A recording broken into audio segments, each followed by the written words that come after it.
England और India का test match है हेडिंगली के अंदर। इम्पॉर्टेंट सीरीज़ है और मेरे अकॉर्डिंग इस साल की सबसे बड़ी टेस्ट मैच की सीरीज़ होगी, तो काफ़ी मज़ा आता है सीरीज़ के अंदर।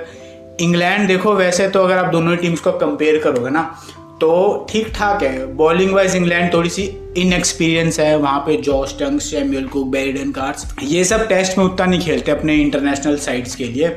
लेकिन इंडिया के अंदर भी नए चेहरे हैं, चाहे बैटिंग में हो चाहे बॉलिंग में हो। रोहित शर्मा, विराट कोहली ने रिटायरमेंट ले लिए, तो काफ़ी मज़ा आने वाला है टेस्ट सीरीज़ के अंदर।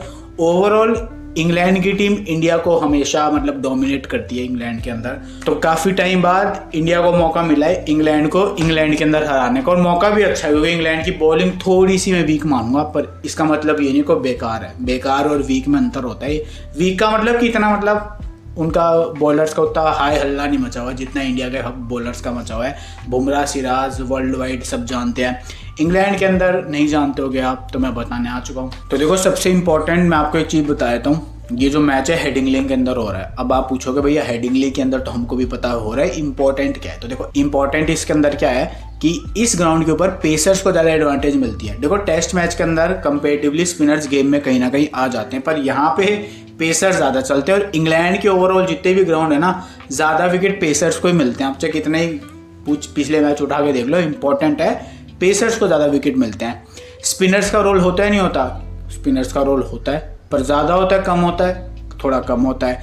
अगर पिच पे मान लो थोड़ी टर्निंग विकेट होती है तो स्पिनर्स का रोल बहुत इंपॉर्टेंट होता है, तब तो हर जगह होता है। पर अगर विकेट पे ज़्यादा टर्न नहीं है तो यार देखो, इतना बड़ा मैच होता है 90 ओवर का, बैट्समैन क्यों फालतू का रिस्क किसी स्पिनर पे लेके आउट हो गए फिर पूरा दिन या तो डगआउट में बैठे बैठे बिताओ या फिर धूप में फील्डिंग करो। तो कोई बैट्समैन ऐसा क्यों चाहेगा। तो इसलिए वो स्पिनर्स को थोड़ा, अगर बॉल स्पिन नहीं हो रही होती तो फिर आराम से सारे बैट्समैन खेल लेते हैं। T20 ODI के अंदर थोड़ा प्रेशर का सीन होता है, पर टेस्ट मैच के अंदर भाई 90 ओवर है यार, आराम से खेल के हो ना, समझ गए, तो आराम से बैट्समैन खेलते हैं। अगर विकेट पे स्पिन हो रहा है तो थोड़ी स्पिन को एडवांटेज मिलती है, क्योंकि वहाँ पे फिर पता नहीं चलता बॉल कब अंदर कब बाहर, समझ रहे हो। लेकिन अगर नॉर्मल विकेट है, ज़्यादा स्पिन नहीं हो रहा है, तो फिर स्पिनर्स को उतना बड़ा रोल नहीं होता है। तो हमें पहली बात क्या समझ में आई, पेसर ज़्यादा इंपॉर्टेंट होते हैं कंपेयर टू स्पिनर्स। बाकी जो भी इंफॉर्मेशन होगी पिच रिपोर्ट की, पिच कैसी दिख रही है, पिच के अंदर मान लो कुछ मेरे को अतरंगी सा कुछ भी दिखा, तो सारी बात आपको मैं टेलीग्राम के ऊपर बता दूंगा, तो टेलीग्राम से जरूर ज्वाइन होना। तो अब देखो, पहली बात क्या समझ में है हमको कि यार हेडिंगली के अंदर पेसर्स को एडवांटेज मिलती है। दूसरी बात देखो, इंग्लैंड के अंदर इस टाइम पे पता है थोड़ा क्लाउडी वेदर रहता है। जैसे आपने ऑस्ट्रेलिया और जो इसका साउथ अफ्रीका का फाइनल मैच हुआ था लॉर्ड्स के ऊपर, तो Day 1 Day 2 पूरे क्लाउडी वेदर के अंदर है। क्लाउडी वेदर में पेसर्स को एडवांटेज मिलती है, विकेट्स गिरते हैं। जो प्लेयर थोड़ा संभल के खेलते हैं वो, जैसे बबूमा टाइप के, स्टीवन स्मिथ टाइप के, एलेक्स कैरी, ये सब जो ध्यान से खेलते हैं ये अपने रन्स बना देते हैं। लेकिन अगर ऐसा होता है, जैसे आपने उस मैच में भी देखा होगा ना, जैसे धूप आई तो एक दिन पूरा धूप में साउथ अफ्रीका को बैटिंग करने के लिए मिल गया, और साउथ अफ्रीका ने वहाँ पे एकदम मस्त वाली लीड, पूरा रन चेस कर दिया उस एक दिन के अंदर ही लगभग। तो धूप का बहुत एडवांटेज होता है टेस्ट मैच के अंदर। क्लाउडी वेदर के अंदर पेसर्स को ज़्यादा एडवांटेज मिलती है। धूप जब होती है तो वहाँ पे बैट्समैन फिर अपने शॉट्स खेल सकते हैं। तो ध्यान से देना, वेदर को चेक करके रखना, क्योंकि इंग्लैंड के अंदर वेदर कभी भी ऊपर नीचे हो जाता है। पर थोड़ा सा मैच स्टार्ट होने के आधा घंटे पहले तक आप देख सकते हो कि यार वेदर के ना अप्रोक्सीमेट चांसेस क्या हैं, तो उस हिसाब से अपनी टीम बनाना। तो दूसरी इंपॉर्टेंट बात क्या समझ में आई, वेदर अगर क्लाउडी वाला दिख गया तो भैया पेसर्स बहुत ज़्यादा इंपॉर्टेंट हो जाएंगे, और इस विकेट के ऊपर पेसर्स को ज़्यादा विकेट्स मिलते हैं इस पिच के ऊपर।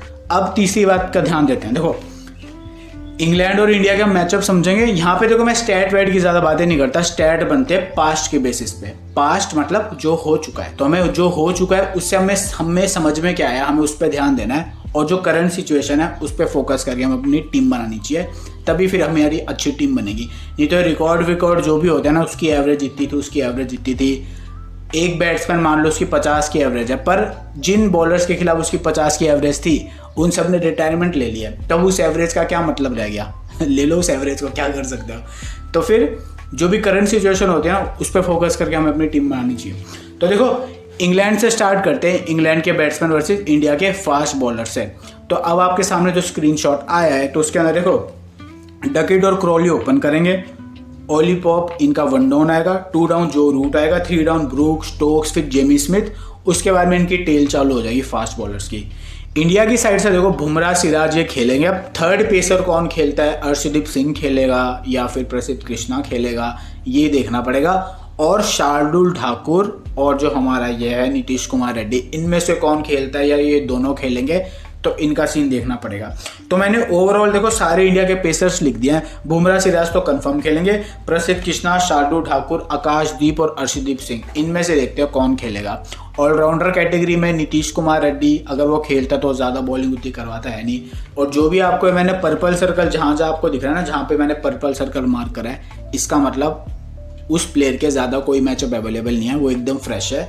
मतलब एकदम फ्रेश मैचअप है, उसके ज़्यादा अवेलेबल नहीं है जिससे हम कुछ वहाँ से मैचअप से निकाल पाते, ऐसा कुछ भी नहीं है। तो सारी चीज़ें वो हमें अपनी अंडरस्टैंडिंग से समझनी पड़ेगी ना, जो भी मेरे को समझ में आया वो मैं शेयर कर रहा हूँ आपके साथ। तो देखो बुमराह से डकेट को ऐसा कोई प्रॉब्लम नहीं है, सिराज से भी कोई प्रॉब्लम नहीं है, बाकी किसी को इसने उतना खेला नहीं है। लेकिन डकेट ने जो बुमराह और सिराज को खेला था ना, वो खेला था इंडिया की कंडीशंस के अंदर, जब इंडिया इंग्लैंड का 2024 में आई थिंक टेस्ट सीरीज हुई थी ना, जहाँ पे जायसवाल 200 मार रहा था, तो वो थे इंडिया की कंडीशन में बुमराह को खेलना। बुमराह को इंग्लैंड की कंडीशन में खेलना वो थोड़ा चैलेंजिंग होगा, क्योंकि एक तो स्पीड भी होगी, प्लस बॉल अच्छी लाइन लेंथ से अंदर बाहर दोनों तरफ से होगी। डकेट को देखो इंग्लैंड के अंदर खेलने की आदत है, लेकिन सामने बुमराह होगा, वर्ल्ड का number 1 bowler, one of the number 1 bowler नहीं, नंबर 1 बॉलर। तो उसके सामने अगर क्लाउडी वेदर होता है तो और कैसा खेलेगा। तो मतलब इसलिए स्टैट्स के ऊपर आप देखोगे ना, तो डकेट को बुमराह से कोई दिक्कत नहीं है ऐसा, जब अगर आप स्टैट देखने जाओगे। लेकिन जो अंदर की बात होगी ना, क्योंकि वहाँ पे उसने इंडिया के अंदर खेला था बुमराह को, यहाँ पे उसे इंग्लैंड में खेलना पड़ेगा, जहाँ पे बॉल स्विंग इंडिया के कंपेरेटिवली ज़्यादा होती है और ज़्यादा देर तक होती है। याद रखना, इंग्लैंड के अंदर टेस्ट मैच में स्विंग एक तो ज़्यादा होगी और ज़्यादा देर तक होती है, तो इस चीज़ का ध्यान रखना। उसके बाद में क्रॉली को भी एज सच मैचअप वाइज पता है किसी भी बॉलर से कोई दिक्कत नहीं है, लेकिन क्रॉली ने भी मैक्सिमम जो भी अपने जहाँ भी मैचअप अवेलेबल थे ना, वो इंडियन कंडीशन में थे। अब देखो आपको क्रॉली और बुमराह के बीच में ब्लू लाइन दिख रही है, स्काई ब्लू वाली लाइन का मतलब क्या, बुमराह क्रॉली को दिक्कत दे सकता है, ये तो कंफर्म मेरे को समझ में आया है। इससे पहले बुमराह और क्रॉली का इंग्लैंड के अंदर पहले भी आमना सामना हो चुका है, 2021 वाली जो सीरीज थी ना, वहाँ पे बुमराह ने दोनों बार क्रॉली को आउट करा। लेकिन इंडिया जब क्रॉली खेलने के लिए आया, वहाँ पे जब इसने बुमराह को खेला तो इसने बुमराह को मतलब ठीक से खेलिया, ज़्यादा इतनी बड़ी कोई दिक्कत आई नहीं। लेकिन इंग्लैंड के अंदर जब खेला तो दोनों बार आउट हुआ है, तो इस चीज़ का ध्यान रखना। बाकी ओली पॉप के लिए मैं सेम बोलूँगा। देखो ओली पॉप ये वही बंदा है जिसने 196 कुछ रन मारे थे, याद है वो जो पहला मैच था जब इंडिया इंग्लैंड की सीरीज स्टार्ट हुई थी, सबको लग रहा था इंडिया आएगी बड़े आराम से, मतलब चेस कर जाएगी। इंग्लैंड आती है, सेकंड इनिंग्स बैटिंग करते हैं, 420 मार के इंडिया को कुछ अच्छा टारगेट दे देती है और फिर इंडिया वो मैच लॉस कर देती है। तो उस मैच में इकलौता पोप ही था जिसने मतलब अच्छे से मतलब धुनाई करी थी सबकी। लेकिन पता है मजे की बात क्या, ध्यान से सुनना, ओली पॉप उस इनिंग्स के बाद किसी भी टेस्ट मैच की इनिंग्स में इंडिया के सामने नहीं चला। हर बार 30, 0, 20, 25 ये करके आउट हो जाता था। केवल वो एक ही मैच था जहाँ पे इसने 196 मारे थे। उसके अलावा जब बैटिंग करने आया ना इंडिया के सामने उस वाली टेस्ट सीरीज में कभी चला ही नहीं। तो इसका मतलब क्या है, इंडिया वाले जो बॉलर्स होते हैं, जो एनालिस्ट होते हैं, उन्होंने पढ़ लिया ओली पॉप को, मतलब इसे कहाँ से फंसाना है। और ओली पॉप मेरे लिए फिलहाल उतना इंपॉर्टेंट है नहीं, क्योंकि यार मैंने वो देखा था, इसको मतलब पढ़ लिया था। बुमराह ने एक बार आउट करा, कभी अश्विन आउट कर रहे थे, अश्विन तो फिलहाल है नहीं, पर आप बुमराह ओली पॉप को वो निकाल सकते हैं, मतलब कई बार फिर निकाल लिया था 196 रन बनाने के बाद ना। तो मेरे लिए ओली पॉप और बुमराह का एक मैंने स्काई ब्लू लाइन ड्रॉ करी है कि बुमराह इसको दिक्कत दे सकता है। और वैसे ही बुमराह और जो रूट के बीच में भी स्काई ब्लू वाली लाइन है। बुमराह ने पता है जो रूट को भी काफ़ी दिक्कतें दी हैं, मतलब स्टार्टिंग के अंदर जो रूट ठीक ठाक मतलब होता ना, अच्छे से खेला, फिर अपना विकेट बुमराह को जो रूट ने दे दिया। पर 2024 वाली सीरीज थी ना, वहाँ पे जो रूट बार बार बुमराह के ऊपर आउट हो रहा था। और इसका एक रीज़न देखो क्या है, अब इसको थोड़ा हम डीपली समझेंगे। उस वाली सीरीज़ के अंदर जो रूट काफ़ी ज़्यादा एग्रेसिव खेल रहा था। अभी जो लेटेस्ट हुई थी ना इंडिया इंग्लैंड की सीरीज़, जहाँ पे 3 बार लगातार आउट करा था बुमराह ने जो रूट को, वहाँ पे जो रूट ने बैटिंग से उतना बड़ा कुछ करा भी नहीं था। आई थिंक उसकी एक भी 100 नहीं थी जो रूट की इंडिया के खिलाफ। अभी जब इंडिया इंग्लैंड की इंडिया के अंदर टेस्ट सीरीज थी, उससे पहले जो रूट जब भी इंडिया के साथ सामने खेलता था हमेशा रन मारता था। अब उस सीरीज में देखो होता क्या है, जो रूट बहुत ज़्यादा एग्रेसिव खेलने चला रहा है, बुमराह को रिवर्स स्वीप मार रहा है। सोचो बॉल आई, उसने रिवर्स स्वीप मारी और पीछे हमारा जायसवाल, मतलब इतना शार्प तेज बॉल पे रिवर्स स्वीप लगती है ना, बहुत तेज बॉल निकलती है, वहाँ पे कैचेस पकड़ रहा है। तो इस तरह से जो रूट आउट हो रहा था। जो रूट को मुझे लगा भी नहीं था कुछ अच्छी मेरे को बॉडी लैंग्वेज दिखी, मतलब कहीं ना कहीं ऐसा लग रहा था जो रूट ओवर एग्रेसिव खेलने की कोशिश कर रहे हैं। लेकिन अब जो आप जो रूट के रिसेंट मैचेस देखोगे ना, वहाँ पे जो रूट आराम से खेल रहे हैं, तसल्ली से खेल रहे हैं। वही जो पुराने वाले जो रूट थे, भाई आराम से खेलो, रन्स बनाओ, अच्छे टारगेट पे लेके जाओ। तो उस हिसाब से जो रूट बुमराह को वैसे निकाल सकते हैं। लेकिन अगर ये फिर से एग्रेसिव खेलने गए तो भैया बुमराह फंसा लेगा। तो अगर आप देखोगे ना, बुमराह ने जो रूट का आउट जरूर करा है, लेकिन जब जो रूट आराम से खेलता है तो भैया वो रन्स बनाने के बाद ही बुमराह को विकेट देता है। लेकिन अगर यही जो रूट मान लो अग्रेसिव खेल रहा है तो फिर बुमराह फिर से जो रूट का आउट कर देंगे। पर अगर आराम से खेल रहे हैं जो रूट, तो फिर अपना 100-50 जो भी लंबे वाले रन्स होते हैं ना वो मार देंगे, फिर आउट भले ही हो जाए। और ऐसा हुआ भी हुआ है कि बुमराह ने जो रूट का आउट तो कर दिया, लेकिन तब तक जो रूट ने अपनी 100-120 पता नहीं 200 रन मार दिए, उसके बाद जाके आउट हुआ है। तो आपको जो भी ये ब्लू लाइंस दिख रहे हैं ना बुमराह और बाकी जो भी इंग्लैंड के प्लेयर्स की है, ये डिपेंड करती है, जो रूट वाली डिपेंड करती है जो रूट किस तरह से अपनी इनिंग्स को खेलेंगे।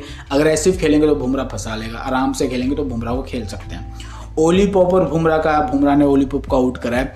और याद रखना वो 196 जो रन आए थे ना ओली पॉप के, उसके बाद से नहीं चला ओली पॉप इंडिया के खिलाफ टेस्ट मैच के अंदर, लंबी पारी एक भी नहीं आई। और जो भी मैंने इसके मैचअप देखे ना ओली पॉप के, जो भी इसके प्रीवियस रिकॉर्ड चेक करे, तो एक आधा 81, 36, 39 ऐसी इनिंग्स आई है। पर वो जो 196 रन थे उसके बाद से एक भी लंबी वाली पारी आई नहीं है इंडिया के खिलाफ। जैक क्रॉली ने बुमराह को ठीक खेला है इंडिया के कंडीशंस के अंदर, लेकिन इंग्लैंड के कंडीशंस में बुमराह ने जैक क्रॉली को आउट करा है। बाकी बेन डकेट ने किसी को भी इतना अच्छे से फेस नहीं करा है। बुमराह को फेस करा था इंडिया की कंडीशंस में, पर इंग्लैंड की कंडीशंस में कैसा खेलता है बुमराह को, ये देखने वाली बात होगी। बाकी ब्रूक एकदम फ्रेश है, ज़्यादा किसी को नहीं खेला, नहीं बुमराह को नहीं खेला ब्रूक ने। आप में से बहुत लोगों को लग रहा होगा ना, पहले मेरे को भी लगा है ब्रूक ने कैसे बुमराह को नहीं खेला, फेस ही नहीं करा आज तक। तो बुमराह को पहली बार ब्रूक फेस करेगा अगर आमना सामना हुआ। बाकी और सारे बॉलर के सामने ब्रूक फ्रेश है। और जो पर्पल सर्कल है, याद रखना वो एकदम नए प्लेयर्स हैं, उनके मैचअप ज़्यादा डिटेल में किसी के साथ अवेलेबल नहीं है। बेन स्टोक्स बहुत इंपॉर्टेंट प्लेयर है। बुमराह हो चाहे सिराज हो, दोनों को बहुत अच्छा खेलता है, चाहे इंडिया की कंडीशन हो चाहे इंग्लैंड की कंडीशन हो, दोनों कंडीशन में इसको एक्सपीरियंस है सिराज और बुमराह को खेलने का। तो बेन स्टोक्स सबसे ज़्यादा इंपॉर्टेंट होगा हमारे लिए इंग्लैंड की साइड से। जो रूट और बेन स्टोक्स, इनको नहीं छोड़ना अपनी किसी टीम से, चाहे जीएल की हो चाहे स्मॉल लीग की हो, नहीं छोड़ना है। और उसके बारे में देखो जेमी स्मिथ है। अब आपको एक चीज़ बताता हूँ, इंग्लैंड के अंदर विकेट कीपिंग जो भी करता है ना, चाहे वो किसी भी टीम को, भैया बहुत सारे कैचेस के पॉइंट मिलते हैं। और अगर ये क्लाउडी वेदर हो गया, मान लो मैच स्टार्ट हो रहा है डे 2 डे 3, मतलब पूरे 5 दिन एकदम बादलों वाला मौसम है, तो वहाँ पे बहुत ज़्यादा कैचेस पीछे जाती है, स्लिप में जाती है। तो मैंने कई बार देखा है कि जो विकेट कीपर्स होते हैं ना, वो एक टेस्ट मैच में 60 से 70 पॉइंट तो कैचेस से ही दे जाते हैं, समझो कैचेस से ही 60 से 70 पॉइंट। और फिर जब वो बैटिंग करने आते हैं तो 15-15, 25-25 रन, तो 100-110 पॉइंट विकेट कीपर्स के कहीं नहीं जाते हैं टेस्ट मैच के अंदर।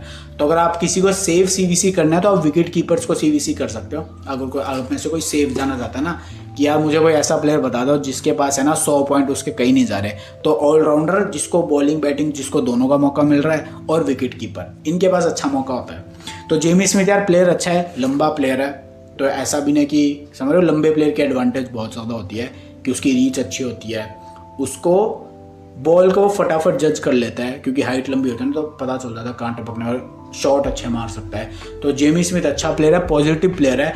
तो आप में से जिसको विकेट कीपिंग सेक्शन में से इसको ट्राई करना है कर सकते हो। पंत और जेमी स्मिथ दोनों को साथ में भी रख सकते हो, अगर आप स्मॉल लीग खेल रहे हो ना, वो भी जा सकते हो। तो इंग्लैंड के देखो ओवरऑल के अंदर रूट और बेन स्टोक्स ये बहुत इंपॉर्टेंट है। ओली पॉप 196 रन बनाने के बाद से कभी नहीं चला इंडिया के खिलाफ। डकेट और क्रॉली, इन दोनों में से आपको एक चीज़ बताया था, डकेट और क्रॉली की एक बात बताया था, ध्यान से सुनना, ये दोनों इंडिया के खिलाफ एक साथ कभी नहीं चले, इनमें से कोई एक ही चलता है। या तो डकेट रन मारेगा तो क्रॉली फ्लॉप हो जाएगा। क्रॉली ने ज़्यादा कंसिस्टेंटली रन्स बनाए हैं डकेट से ज़्यादा इंडिया के खिलाफ। डकेट पिछले साल एक बार 153 मार गया था इंडिया के अगेंस्ट में, लेकिन क्रॉली 70-70, 60-60 ये इसके कंसिस्टेंटली आ रहे थे। और क्रॉली जो इंग्लैंड की कंडीशंस होती है ना, मेरे को थोड़ा सा ज़्यादा अच्छा लगता है। डकेट यार वही होता है ना, डकेट अग्रेसिव खेलने के लिए जाता है, सामने बुमराह होगा, प्रसिद्ध कृष्णा होगा, अगर क्लाउडी वेदर हुआ तो डकेट मारने के लिए जाएगा, वो रोकता नहीं है। क्रॉली रोक के मतलब थोड़ा अपना आराम से भी खेल सकता है, और क्रॉली खेलता तो फिर 60-70 इसके कहीं नहीं जा रहे होते। तो ये जो दो ओपनर्स है ना, बहुत से लोग डकेट को ले रहे हैं अपनी टीम के अंदर, पर अगर आपको थोड़ा सा रिस्क लेना है, हल्का फुल्का रिस्क लेना है, तो क्रॉली को ट्राई कर सकते हो मिनी जीएल झील के अंदर, या फिर ये भी कर सकते हो आप दोनों को छोड़ दो। और अगर आप मान लो बहुत ही अच्छा मौसम होता है, क्लाउडी वेदर नहीं, सनी वेदर होता है, तो आप दोनों को भी रख सकते हो। तो ये वेदर के ऊपर बहुत बड़ा गेम डिपेंड करेगा कि यार हमको किसको लेना है, किसको छोड़ना है। इसलिए बोलता हूँ टेलीग्राम पे एक्टिव रहना, ज्वाइन कर लेना। तो ये तो थे देखो इंडिया इंग्लैंड के मैचअप। इंडिया की साइड से हमें बुमराह को पक्का अपनी टीम में रखना है, डिफरेंशियल सीवीसी बुमराह है हमारा इस मैच के अंदर, बुमराह को नहीं छोड़ना। अब जो स्क्रीनशॉट आया है इसके अंदर हम समझेंगे इंडिया के बैट्समैन वर्सेस इंग्लैंड के जो बॉलर्स है ना उनका मैचअप। इंग्लैंड के बॉलर जो आपको जो दिख रहा होगा ना, सबके ऊपर पर्पल सर्कल बने हुए हैं। इसका मतलब एकदम फ्रेश बॉलर्स, और है भी फ्रेश, कभी खेले नहीं आज तक इंडिया के बैट्समैन को है। तो अब हमारे लिए समझे कैसे कौन इंपॉर्टेंट है, किसको छोड़ें। देखो आपको एक बॉलर के बारे में बताता हूँ। तो देखो जिन भी बॉलर्स के नीचे मैंने ब्लैक लाइन मार्क करी है ना, ये वाली इन्होंने इंग्लैंड में अपनी प्लेइंग 11 अनाउंस कर दिया। तो जो ब्लैक लाइन वाले बॉलर्स हैं ये पक्का बॉलिंग करवाने वाले हैं, यानी खेलने वाले हैं। सैमुअल कुक नहीं खेलने वाला, जेमी ओवर्टन नहीं खेलने वाला। तो हमको क्या किस पे ध्यान देना है, जॉश टंग के ऊपर, जो तेज बॉलर होगा। ब्रेंडन कार्स बैटिंग भी कर लेता है और ये भी ठीक ठाक बॉलर है। Chris Woakes most important bowler England की साइड से, क्रिस वोक्स है, लाइन लेंथ वाला बॉलर।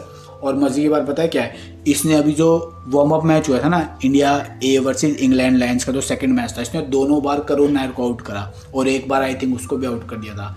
केएल राहुल को करा था और एक बार जायसवाल को करा था, मेरे को याद नहीं है, पर इसने करुण नायर को दोनों बार लगातार आउट करा था। इसलिए मैंने करुण नायर और क्रिस वोक्स के बीच में ब्लू लाइन ड्रॉ करी है, स्काई ब्लू वाली, कि इसने इसको दिक्कत तो दी है भाई, 2 बार लगातार आउट करा, इसका मतलब फंसाना जानता है कि कैसे फंसाना है। वैसे ही पता है जायसवाल को भी क्रिस वोक्स फंसा सकता है। पता है मजे की बात क्या है, देखो बहुत से लोग, अगर आप स्टैट्स देखोगे ना तो वहाँ पे आपको दिख रहा होगा जायसवाल 200 मार रहा है, जायसवाल 100 मार रहा है इंग्लैंड के अगेंस्ट में।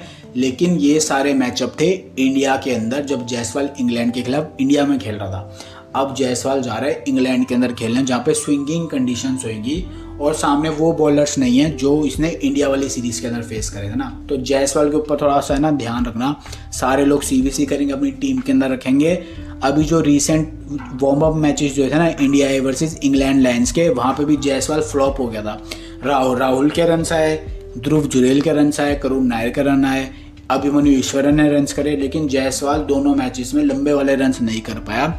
और मैंने इसकी पूरी वीडियो देखी थी क्या कैसे आउट हो रहा है ना। तो वही डिफेंस करने जाता है, एक बॉल आउट स्विंग आती है, स्विंग होते होते बाहर जाती है और टपक के भी बाहर बॉल जाती है, वहाँ पे जायसवाल अपना एज दे देता है। तो जायसवाल पे अगर आपको रिस्क लेना है जीएल के अंदर, क्लाउडी वेदर हुआ, मौसम बादलों वाला हो इंग्लैंड का, तो आप ड्रॉप का चांस जीएल के अंदर ले सकते हो। बाकी क्रिस वोक्स से इसको खतरा होगा जायसवाल को। केएल राहुल से थोड़ा सा बचना पड़ेगा, केएल राहुल को क्रिस वोक्स से, क्योंकि क्रिस वोक्स ने राहुल को आउट करा है। उतना मेजर कोई थ्रेट नहीं है कि ऐसा नहीं कि आते ही आउट हो जाएगा। जायसवाल को मेरे को थोड़ा सा ज़्यादा डेंजर लग रहा है, केएल राहुल को उतना नहीं है, पर हाँ थोड़ा बहुत है। पास्ट के अंदर ऐसे केएल राहुल क्रिस वोक्स पे आउट हुए हैं, पर हाँ केएल राहुल का एक्सपीरियंस है, खेल सकते हैं। बाकी गिल ने ज़्यादा क्रिस वोक्स को तब फेस करा नहीं है। करुण नायर 2 बार अभी वार्म अप मैचेस में आउट हुआ है। पंत, शार्दुल ठाकुर और जडेजा, इनको ज़्यादा कोई दिक्कत नहीं है वोक्स से। तो वोक्स के बाद में देखो बेन स्टोक्स को अपनी टीम में पक्का रखना। बैटिंग से तो अच्छा आपको वैल्यू देगा ही हमें, बॉलिंग से भी पता है 2 विकेट 1 विकेट कभी कभी 3 विकेट भी ले जाता है इंडिया के खिलाफ ये। तो बेन स्टोक्स इंपॉर्टेंट प्लेयर होगा, क्रिस वोक्स इंपॉर्टेंट प्लेयर होगा। इन दोनों को पता है हम सीवीसी भी कर सकते हैं अपनी टीम्स के अंदर। मान लो बेन स्टोक्स कैप्टन कर दिया, क्योंकि बैटिंग भी करेगा बॉलिंग भी करेगा। क्रिस वोक्स को वीसी कर दिया, थोड़ी बहुत 10-15 रन बैटिंग से और 4-5 विकेट बॉलिंग से एक टेस्ट मैच के अंदर। तो ये दोनों बहुत अच्छे सीवीसी ऑप्शन है दोनों। ब्रेंडन कार्स देखना पड़ेगा कैसा बॉलिंग करवाएगा इंडिया के खिलाफ टेस्ट मैचेस के अंदर, क्योंकि कार्स ज़्यादातर पता है ओडीआई और T20 खेलता है। कार्स के साथ में बैटिंग जुड़ी हुई है कि बैटिंग भी कर लेता है। जॉश टंग भी पता है सर्वाइवल गेम बैटिंग से खेल सकता है। मान लो 60 बॉल खेलेगा तो 20-25 रन कर देगा, जैसे वो जॉश हेजलवुड करता है ना ऑस्ट्रेलिया के लिए, थोड़ा बहुत बैटिंग करने के लिए टुक टुक करके रन बना दिए। तो जॉश टंग वैसे सर्वाइव कर सकता है। तेज बॉलर है जॉश टंग, तो इसके ऊपर ध्यान रखना। बाकी वोक्स और स्टोक्स ये तो मस्ट पिक है। ब्रेंडन कार्स मुझे देखना पड़ेगा टीम में जगह बन रही है, मौसम कैसा है। अगर इससे अच्छे मुझे ऑप्शन मिल गए तो मैं उनके साथ जाऊंगा। अगर मुझे लग रहा है मुझे पेसर्स के साथ जाना है तो मैं कार्स को अपनी टीम में ऐड कर लेंगे। तो देखते हैं, ठीक है। इंडिया की साइड से बैटिंग में केएल राहुल मस्ट पिक है, पंत मस्ट पिक है, जडेजा मस्ट पिक है, और शार्दुल ठाकुर अगर खेल रहा है, क्लाउडी वेदर है, तो मैं इसको अपनी टीम में पक्का लूँगा। इंग्लैंड के अंदर ये बहुत अच्छी बैटिंग करके इसने नॉक्स खेली हुई हैं। तो शार्दुल ठाकुर इंपॉर्टेंट प्लेयर है, बॉलिंग से भी बैटिंग से भी दोनों से। शुभमन गिल और जायसवाल, इन दोनों के ऊपर मुझे क्वेश्चन मार्क हमेशा से रहेगा। गिल का देखना पड़ेगा कहाँ पे बैटिंग करेगा। यार मैंने गिल को पता है इंडिया के बाहर जाके कंसिस्टेंटली परफॉर्म करते हुए नहीं देखा, स्पेशली स्विंगिंग कंडीशन, बाउंसियर कंडीशन जहाँ पे होते हैं ना, वहाँ पे गिल के सामने वोक्स होगा। देखते हैं गिल बैटिंग कहाँ पे करेगा। 1 डाउन बैटिंग करने आ गया और स्टार्टिंग में मान लो अर्ली विकेट चला जाता है इंडिया का, तो गिल को वहाँ पे न्यू बॉल को फेस करना पड़ेगा। 2 डाउन बैटिंग करने आ रहा है, थोड़ा सा न्यू बॉल का थ्रेट थोड़ा सा न्यूट्रलाइज हो गया है, वहाँ पे बैटिंग करने के लिए आ रहा है, वहाँ पे गिल रन्स कर देगा। पर ज़्यादा डेंजर मेरे को जायसवाल का लगता है, क्योंकि जायसवाल यार अटैक करने के लिए जाएगा और एक भी एज लगा कहानी खत्म। शुभमन गिल 1 डाउन आ रहा है तो इसके ऊपर भी थ्रेट रहेगा बैटिंग करते हुए। 2 डाउन आ रहा है तो थोड़ा सा अगर ट्राई कर सकते हो, पर हाँ क्लाउडी वेदर हुई तो मैं ज़्यादा प्रीफरेंस उन प्लेयर्स को दूंगा जो मुझे ज़्यादा मतलब सूट करो उस मैच के अंदर, समझ रहे हो। जैसे मान लो जायसवाल किस टाइप का प्लेयर अटैक करने के लिए जाएगा, बेंडकेट किस टाइप का प्लेयर अटैक करने के लिए जाएगा, जो रूट डिफेंसिवली खेल सकता है, उसके बाद में केएल राहुल डिफेंसिवली भी खेल सकता है। तो समझ लो जो मुझे जहाँ पे बेटर ऑप्शन दिखेंगे ना, मैं उनको अपनी टीम में लेने का ट्राई करूंगा। ये सारी बात आपको मैं टेलीग्राम के ऊपर बता दूंगा। तो देखो ये इंडिया और इंग्लैंड दोनों के जो बैट्समैन के मैचअप थे ना वो थे। अब आप पूछोगे यार स्पिनर्स के तो आपने मैचअप दिखाई नहीं। देखो स्पिनर मेरे को लगता नहीं उतना इफेक्टिव रोल प्ले करेंगे अभी इस मैच के अंदर। जडेजा को लेना पड़ेगा क्योंकि बैटिंग से भी वैल्यू है, याद रखना। जडेजा को भी हम सीवीसी कर सकते हैं, अभी बताऊंगा सीवीसी किसे हम कर सकते हैं और क्यों कर सकते हैं। जडेजा लेना है, बैटिंग वैल्यू भी और एक आधा विकेट। देखो 2 पारी मिलेगी जडेजा को बॉलिंग करने की, 2 पारियों में इसने अगर 2 विकेट भी निकाले और बैटिंग से 30-35 रन हम कर दिए तो अच्छा खासा भी वैल्यू जडेजा से मिल जाती है। इंग्लैंड के अंदर कभी भी ऐसे प्लेयर को ड्रॉप मत करना जो बॉलिंग भी कर रहा है और 2 टाइम बैटिंग भी कर रहा है और फिर फील्डिंग, समझ लो कहाँ से पॉइंट आ सकते हैं। अगर कोई ऑलराउंडर जिसको पूरा मौका मिल रहा है तो किसी भी ऑलराउंडर को मत ड्रॉप करना जिसको पूरा मौका मिल रहा है बैटिंग से भी बॉलिंग से भी, समझे। नहीं ड्रॉप करने का किसी ऑलराउंडर को। तो चलो यार फिर हम टीम बनाते हैं। देखो विकेट कीपिंग सेक्शन से मुझे ऋषभ पंत अपनी टीम में पक्का चाहिए। ऋषभ पंत मैं अपनी टीम से नहीं ड्रॉप करने वाला। उसके बाद में बैटिंग सेक्शन से जो रूट मैं अपनी टीम में लेके जाऊंगा, केएल राहुल में मेरी टीम में लेके जाऊंगा। जो रूट केएल राहुल ऋषभ पंत ये मैं मेरी टीम में पक्का लेके जाने वाला हूँ। और मेरे पास ऑप्शन के अंदर जैक क्रॉली है, शुभमन गिल है, करुण नायर है जो कि चलता है तो लंबे रन मारता है, तो करुण नायर देखना पड़ेगा कहाँ पे खेलेगा, 1 डाउन खेलता है, 2 डाउन खेलता है। साई सुदर्शन है, देखना पड़ेगा कहाँ पे खेलेगा, इनमें से कौन खेलेगा। तो एक आधा स्पॉट देना, उस पर कंफ्यूजन है कि इंडिया खिलाएगी किसको। ध्रुव जुरेल को खिलाएगी जो थोड़ा सा मिडल ऑर्डर संभालने वाला होगा, साई सुदर्शन या करुण नायर, इनको दोनों को साथ में खिलाएगी, थोड़ा सा और स्टेबिलिटी मिले मिडल ऑर्डर के आसपास। तो ये देखना पड़ेगा। तो पर मेरे विकेट कीपिंग सेक्शन में देखो पंत पक्का है, बैटिंग सेक्शन से जो रूट और केएल राहुल, इन दोनों को मैं नहीं छोड़ने वाला।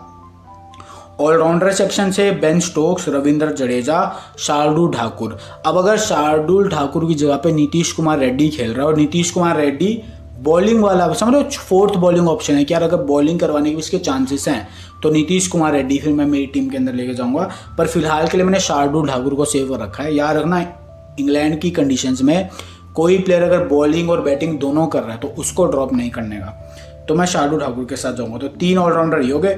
बॉलिंग से बुमराह और वोक्स, बुमराह वोक्स मेरी टीम में पक्का होने वाले हैं। और सिराज, देखो सिराज के पता प्रॉब्लम क्या है, सिराज को सबने ठीक खेला है इंग्लैंड के, है ना, जितने भी प्लेयर्स हैं सबने ठीक खेला है। हाँ कभी कभी ऐसा भी होता है कि यार जो लोअर ऑर्डर जो टेल होती है ना इंग्लैंड की, मान लो बॉलर्स बैटिंग करने के लिए आ गए, वहाँ पे सिराज ने उनके विकेट्स ले लिया, ऐसा भी हुआ है। लेकिन मोस्ट ऑफ द टाइम एक इनिंग्स के अंदर 2 wicket he I think maximum Siraj लेता है बैट्समैन के। बॉलर्स के सामने अगर आ गया, क्योंकि किस्मत रहेगी ना कि बॉलर्स के सामने कौन बॉलिंग करवा के विकेट लेने वाला है, तो वहाँ पे सिराज ने विकेट निकाला है। पर मैं फिलहाल के लिए बुमराह और वोक्स को सेव करूँगा। तो मेरे पास जो 8 जो मेरे प्लेयर्स हैं ना वो कंफर्म है, इनको मैं नहीं चेंज करने वाला, जो आपको स्क्रीनशॉट पर दिख भी रहा होगा। बाकी साई सुदर्शन ऑप्शन होगा अगर वो खेलता है, करुण नायर अगर खेल रहा हो तो बहुत अच्छा ऑप्शन होगा कि वो खेलता है तो लंबा जाता है करुण नायर, और उसको एक्सपीरियंस भी बहुत ज़्यादा है, समझ रहे हो। इंग्लैंड के खिलाफ अगर याद हो तो आप उसने 300 बनाए थे, लेकिन वो इंडिया के अंदर खेलते हुए बनाए थे। इंग्लैंड में खेलते हुए अभी उसने वार्म अप मैचेस के अंदर 200 रन मारे करुण नायर ने, तो याद रखना। तो यानी करुण नायर के बाद एक्सपीरियंस बहुत है। जिमी स्मिथ बहुत अच्छा ऑप्शन है, पता है, विकेट कीपिंग सेक्शन से, क्योंकि मैंने आपको बताया कि विकेट कीपर्स के 40 से 60 पॉइंट कैचेस के कहीं नहीं जा रहे होते, प्लस फिर वो 2 बार बैटिंग करने के लिए आएंगे, तो समझ लो कितना, यानी 100-110 पॉइंट उनके फिक्स हो जाते हैं कहीं ना कहीं से। और जेमी स्मिथ और ऋषभ पंत अच्छे प्लेयर्स भी है, तो यानी बैटिंग से रन भी बना सकते हैं, तो जेमी स्मिथ भी बहुत अच्छा ऑप्शन होगा। ध्रुव जुरैल अगर खेलता है तो आप ट्राई कर सकते हो, लेकिन तभी ट्राई करना अगर आप में से कोई जीएल की ऐसी टीम बना रहा है जहाँ पे आपको लग रहा है इंडिया का टॉप ऑर्डर कोलैप्स होने वाला है, तभी ट्राई करना।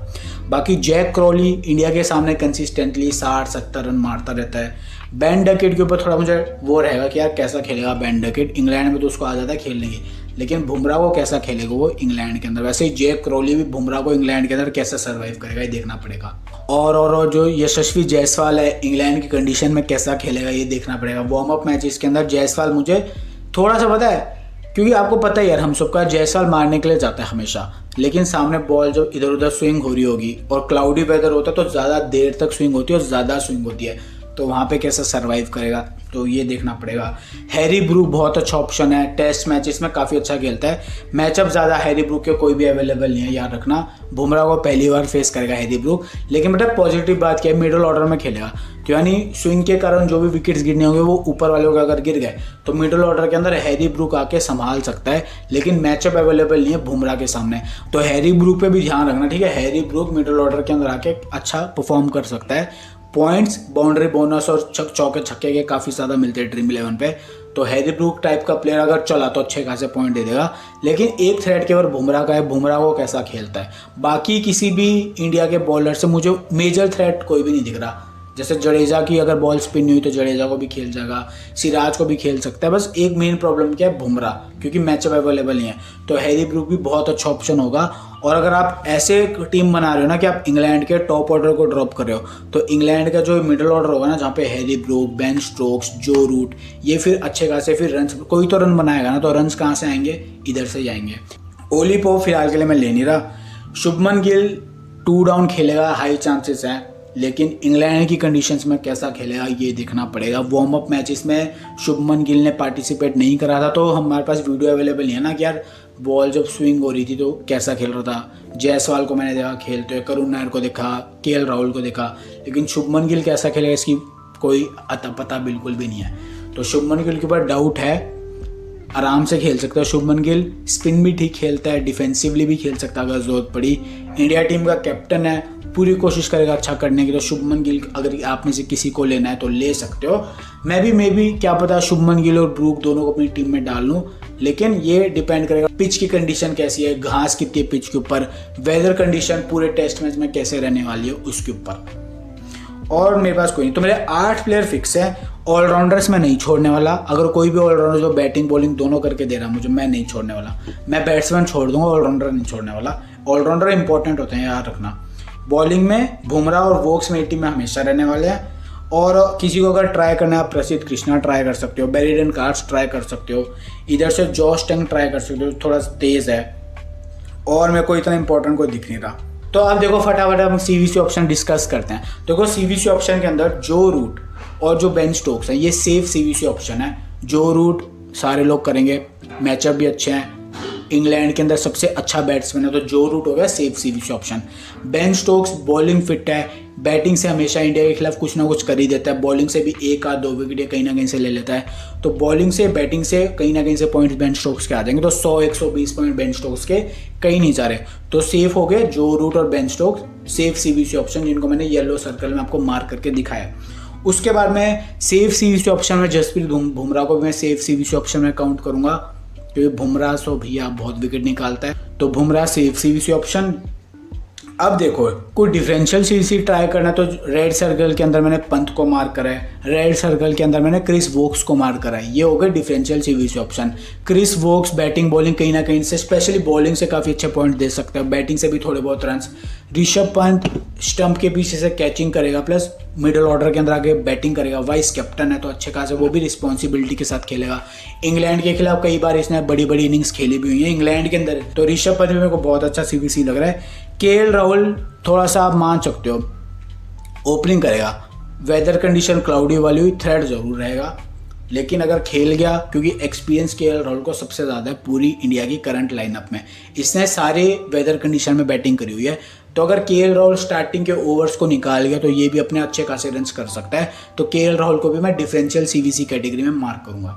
और ठीक है, याद रखना रूट बुमराह स्टोक्स हो गए येलो सर्कल वाले safe CVC, Pant KL Rahul और वोक्स हो गए रेड सर्कल वाले डिफरेंशियल सीवीसी। अब आप में से किसी को कुछ अतरंगी ट्राई करना है जीएल के अंदर, तो आप एक कॉम्बो बना सकते हो जडेजा का और शार्दुल ठाकुर का, या फिर शार्दुल ठाकुर की जगह पे नीतीश कुमार रेड्डी खेला तो आप उसको ले लेना शार्दुल ठाकुर की जगह पे। तो इन दोनों को मैंने पर्पल सर्कल में मार्क करा। ये हो गया एकदम अतरंगी कॉम्बिनेशन, क्योंकि पता है कई बार ऐसा होता है इंग्लैंड के अंदर जो लोअर ऑर्डर के प्लेयर बैट्समैन होते हैं ना, वो वहाँ पे रन्स मार देते हैं बड़े बड़े, प्लस ये दोनों बॉलिंग भी करते हैं, तो बॉलिंग से भी 2-2 विकेट। तो आई होप मैंने जो भी बोला आपको समझ में आया होगा, मतलब देखते हैं किसको कितना समझ में आया, पर हाँ मैंने जो भी मेरे को इंपॉर्टेंट लगा मैंने आपको सारी चीज़ बता दी। बाकी जिसने जितना समझा उस हिसाब से वो टीम बनाएंगे। तो मैं आपसे टेलीग्राम के ऊपर मिलता हूँ।